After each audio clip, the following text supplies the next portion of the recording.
I was visiting the hospital about a week and a half ago, and I walked into one of the units, and a nurse came running up to me, and she said, "Oh my gosh, can I get your picture?" And I thought, I was so like, oh yes, of course, she must know me, I'm so excited. And I was, my ego started to inflate immediately.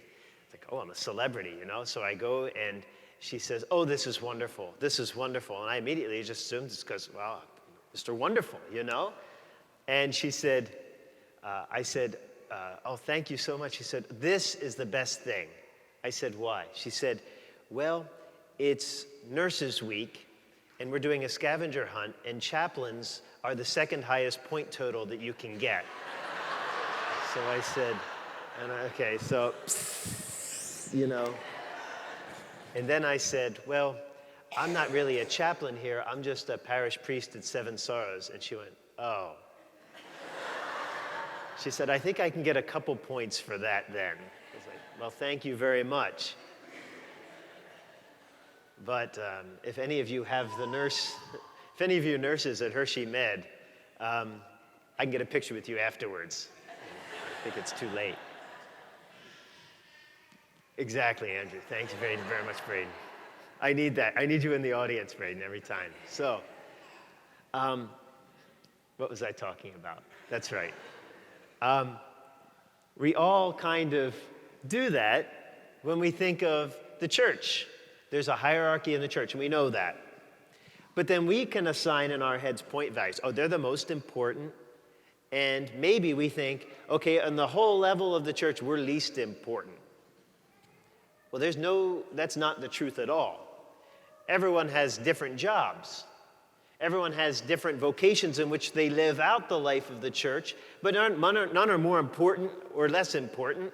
We're all the same, but we do different things. And as I look around today, just this morning, I see the Detweiler family who's all here. We had the funeral for their mom on Thursday. It was awesome to be with you guys. And your presence here is a reminder that she gave her faith to your family. She passed the faith on. I see the Hepner family who buried their mom last month and will bury their dad on Tuesday. And I'll be honored to be with your family. And it's a sign that they passed their faith on to you. I see Mikey Wiley, his dad died yesterday, day before, very recently. And you're here with your family as a sign that he passed on to you. And the same is true for all of us. All of us in some way owe our faith to somebody. They did their job. Their point values aren't higher or lower than the Pope's. This is our life. This is our job. And so we pass on to others the life of Christ. But we receive that life as Christians in a very specific way. Yes, through our relationships, but also through the sacraments, starting with baptism, which the Wileys will have their son baptized later on today. Talk about passing on the faith in a very beautiful way. But in the church, we pass it on with meaning. And that meaning comes from the second reading, or the first reading today. And here's what I mean. I want to explain to you why we maybe do certain things the way we do.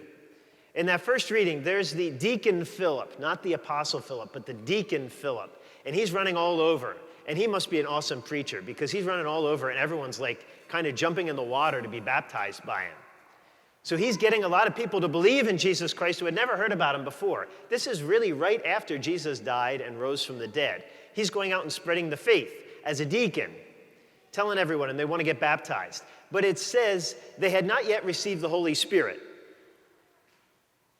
But the deacon, Philip, couldn't give them the Holy Spirit. Who did it say needed to come down to give them the Holy Spirit? Peter and John, the apostles. Why did Peter and John need to be the ones to send the Holy Spirit?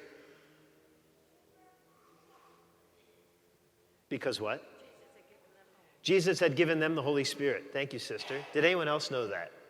Oh, we all did now. Yes, of course. We're all talking up now. No, sister, thank you. Yeah, at Pentecost, the Holy Spirit fell on the 12 apostles. And so instinctively, they knew that they were the ones, and everyone else around them knew that they were the ones to hand on the Holy Spirit. Not that they had a higher point value, but they had been given that role in the church. And so, through the church's history, that has stayed the same. So much so that for confirmation, the giving of the Holy Spirit in that way is reserved for just the bishops, who are the successor to the apostles. Our bishop, Ronald, can trace himself back to the original apostles. Now, we can do an official genealogy of our bishop to the 1500s, to a Cardinal Ray Biba, but then the paperwork kind of gets messed up. That's pretty amazing that we can trace it back that far, because most of our families, we can go back maybe 150 years, 200 years or whatever, and that's it. But he can trace his line back to the 1500s, but every bishop needs to be consecrated by a bishop, what's called a line of succession from the apostles. And that is important because we're doing what the apostles did. We reserve the right of confirmation to the bishop. I can confirm, but only if I call the bishop's office and he gives me the special dispensation to do it. It is his role to do that. But the life of the sacraments, brothers and sisters, is not something we take lightly. Yesterday, I had a baptism with two younger kids. They were toddlers, and one was just beginning to speak. And I said, I baptize you in the name of the Father, the Son, and the Holy Spirit.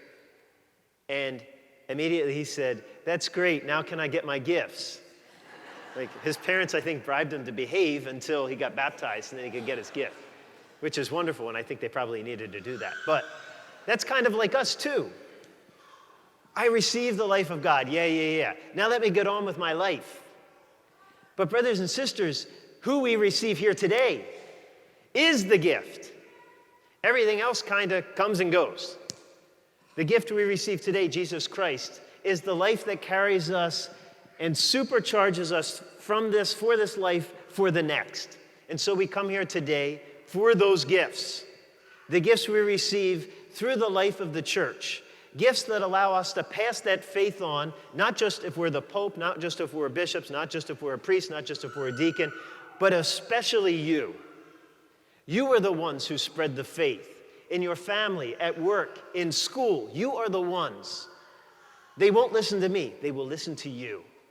Live the life you have received from the power of the sacraments, and you will hand on the great gifts that you have received. Praise be Jesus Christ, now and forever.